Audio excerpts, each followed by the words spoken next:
I want to talk about the player versus player events. I want to show you kind of how it works and kind of the rules of it. So I started at 9 o'clock my time. It's 2:30 now. So about 7 hours in. I'm not playing to be in the top 5 or 10 or anything like that. I just want to get the rewards. The rewards are always are normally a nice card at the end and some booster packs along the way. And that's good, and it doesn't really matter what tier you're in, platinum or bronze or whatever, but that's kind of the rewards. As you can see, I'm in platinum tier. I think it's important to master your cards, and if you do get, and this is one of the things to be aware of, if you get any of these to the platinum tier or the bronze tier, whatever the different tiers are, then you are going to play in that league. So if you're mastering cards, that's great. I would focus on one color, and I would get that one color as high as you can get it. If you can get one color to platinum, then your rewards are going to be higher. I know you're going to get more mana crystals each time.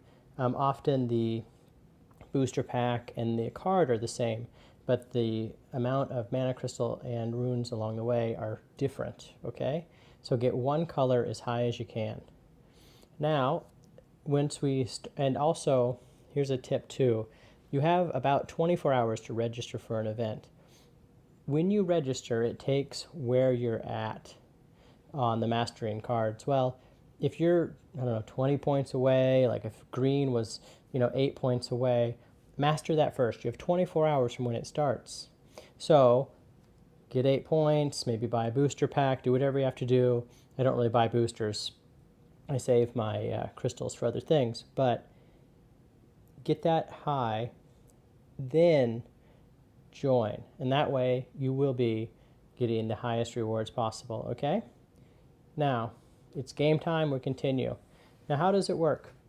Well, in this game, in this Terror in the Shadows, it's a 2-day event, they've all been 2-day events so far, you get 5 matches per color being played, so 5 times 3, I have 15 matches I can play. Normally often it's 5, you can play all 5 colors, and then you get 25. Well, when it's 3, let's say how it works. There's a timer behind each one of these, okay? So when it's at 5, the timer stops and nothing's counting down.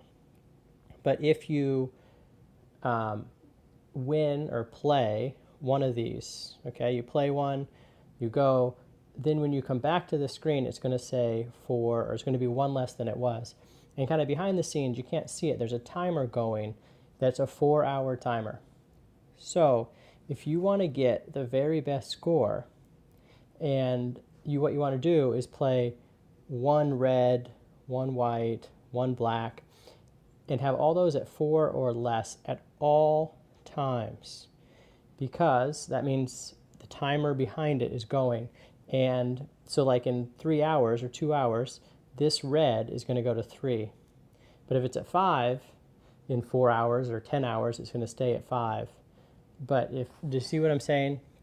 So you have to play, if you want to get the most high score possible, just play 1 red, okay? And then play 1 white, then play 1 black. Win or lose, hopefully you win. Then you can take a breath. So if you're trying to win this thing, in the first 15 minutes, you play all 3. Then you can take a breath, okay? Then you have 4 hours to play your second round. You're probably going to play, if you're going to win, you're going to play them all in a matter of a few hours, but it gives you more time to breathe, okay? Now, the first round, I would kind of find somebody easy here. Or not find somebody easy, but I would just kind of worry about winning the match. That's all you're worried about the first round until you get these off of 5, okay? But once they're off of 5, that gives you 4 hours. So, and then you can win the fight and summon 2 wolves, or, you can win fight and cast 2 cards and transform. You can, this one is with spirits and delirium, and this one is vampire and madness. Well, that's the same thing all the time. So every time I go in here, it's vampire and madness, but this changes, okay? So I go back. Well, that time it didn't. So it's still vampires and madness, but I'm playing a different opponent, okay? So, and it happens that the opponent you play against is somebody that's playing in the battle. So the opponent you're going to play against is going to be a red, white, or black planeswalker. Well, I like this because, like, I don't play against any straight blue, like Jace or somebody, and so I don't need to worry about that. And also, like, Kyora, blue-green, or Nisa, okay? So it's just the white and the red and the black planeswalkers. Well, when I think of these planeswalkers, they're the planeswalkers I can go against. They're kind of tough, okay? So this guy, I think he's red and white. I forget exactly what his ability is, but I don't like him. So I'm not going to play against him. And the same guy. Now, this red guy, I forget his name, but he's a tough guy to play against. If you're going to play against him, please do and try to win, and you can win against him relatively easily. But there's only like 5 or 6. Yeah. Well, actually, there's going to be like 7 or 8 planeswalkers you can play against. But the easiest one is OB Nixus, okay? So all of my people can be OB Nixus very, very, very easily. So what I do, and maybe this is cheap or I don't know what this is, but it gets me the points that I need as fast as possible. So I'm playing OB Nixus, and I'm going to play him here, okay? So I happen to get him when I play my black deck. I'm going to jump in. Why do I like playing against him instead of some of the other ones? Like, I don't want to play against red because they're going to kill my creatures quickly. I'm not saying you can't win. I'm just saying you want to get to 150 points and get that card as easily as possible. And that's what I'm trying to show you how to do, okay? Because their ability here on Nixus is for 3, he's going to lose 1 life and draw 2 cards. Well, he does that all the time. Like, he doesn't even have a place to put the card, but he uses that ability, okay? He never, or I've never seen it at least, gets to the lose 3 life and destroy target creature. He just doesn't get that far. So he's going to hurt himself and get no advantage. And as we know, these creatures, they have like 5 or 6 here, and 5 or 6 cards, and they never get to their 6th card. And often they have 6 cards, and they draw, but they don't take any cards because they had 6. So turns go by, and they don't mix up their hand. And as you know, if you played, you want to mix up your hand, you want to get new cards. The ones that aren't being used, then get rid of them. Okay? Well, so let's talk about my cards here. Destroy target creature. There's a theme here. Destroy target creature. Destroy target creature. Now, it just happened that I got those. I didn't get any creatures, but I'm going to put Path here first because the 6 elemental tokens are nice.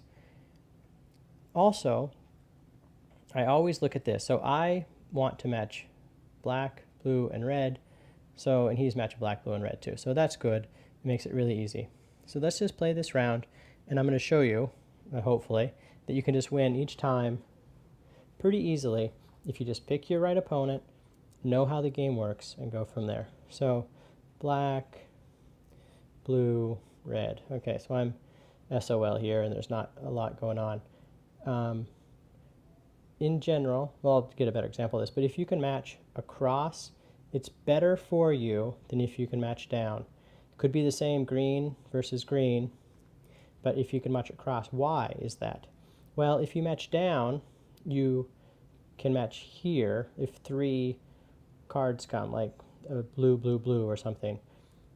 But if you go here, or if this is like a blue, that's a team, oh, I forget the name of that, but a loyalty one, you can get 2 loyalties here and it also matches. But if you go across, you could still get the same blue, blue, blue, or you could get red, red, which would be the same as loyalty, loyalty, or you can get blue, blue here, and you can't get that here because there's no spot here. So in general, it's better to match across. Now I match across, and I got one, see, and that was only 2. Now, here, if you went down, there's only one side, it can do the 2 thing. If you go side to side, it's 2 sides. I know that's very simple, but there we go. Okay, now I have this. This kills his first, this destroys his first card. Just keep that in mind. Last time I think he matched about 3. We're going to watch it more carefully, and it's a fourth of the way done. I like that card. I'm going to actually put it near the top. So very simply, black, blue, red. Here's black. No obvious blue, no obvious red. And I'm not going to look much further.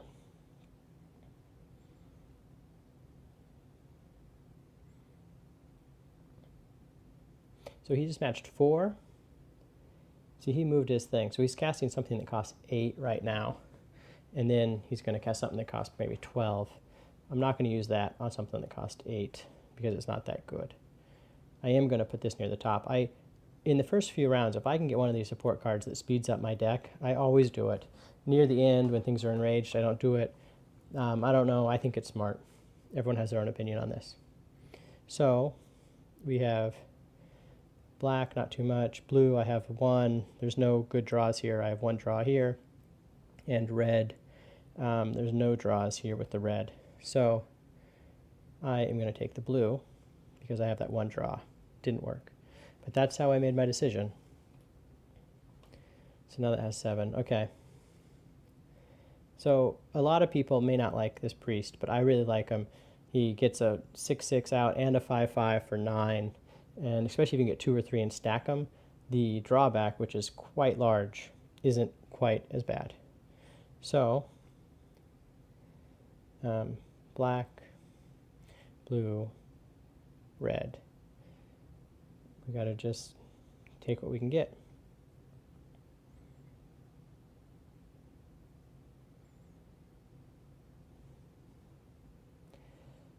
So, if I get crazy, I can destroy my own priest, which will prevent that negative thing. So, this is actually really good. So, he got a lot more there. So I'm going to destroy that first one. I'm going to destroy that there, and then get another 6/6 out. And then these are in the right order because casting cost 8, 12, 12. So I can have it out as soon as possible. So, like always, black, blue, green. And I don't really see it. One thing, too, with these kind of hidden ones, if you destroy it, it doesn't count against you. Actually, here's something that'll fall down. I actually don't mind having these hidden tiles that if they match, I get 4 damage. Because I'm going to destroy the black gems first. Okay? And me destroying them first, if there's any obvious matches, I take them. So when there's obvious matches, so they aren't going to get that many points against you. So right now, let's see if it hurts me. Okay? It's nothing really obvious. And it didn't hurt me, but I did hurt him for 11 damage. Things are enraged. Now it's not 11 damage, it's 22. I'm doing, 16 damage per turn. That's 30, so I'm done in like 3, maybe 4 turns here. I'm going to put that near the top. I'm not going to use it yet. And here we go. Now I have the black. So here I have the blue across. Or I have it here. That's the same, actually, as doing one up and down because it's near the edge. But that's okay. And actually, I am going to do that because it kind of protects my card, my thing there.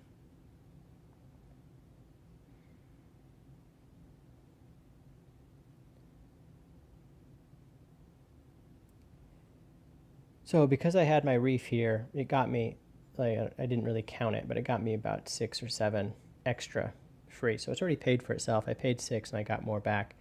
I don't even have any good cards here. That's about halfway out. Let's just destroy it for kicks and for just because. And also, I'm not going to use any of his abilities even though I have them. Okay, so black, blue, red. The only thing that's obvious is this red one. No. So that again, that cost me 3 to destroy his 6 or 7. I'm just trying to get ahead in the mana game, okay? And did you see that he had 33 points, now he has 31? That's because he killed his own creature. Now, I'm going to win right here because I'm doing enough damage. Just to be silly, I'm going to activate this because you can see I'm just going to match. I'm going to match this white one. It does 1 damage to me, actually 2 because everything's doubled. It does 10 damage to him. So that's a huge thing here. And game over. Now, I didn't time this, but I don't know. It didn't really matter how long it was, but maybe 5-6 minutes. And you can't, I'm not going to say you can't lose, but against OB Nixus, you're not going to lose very often. He's hurting himself.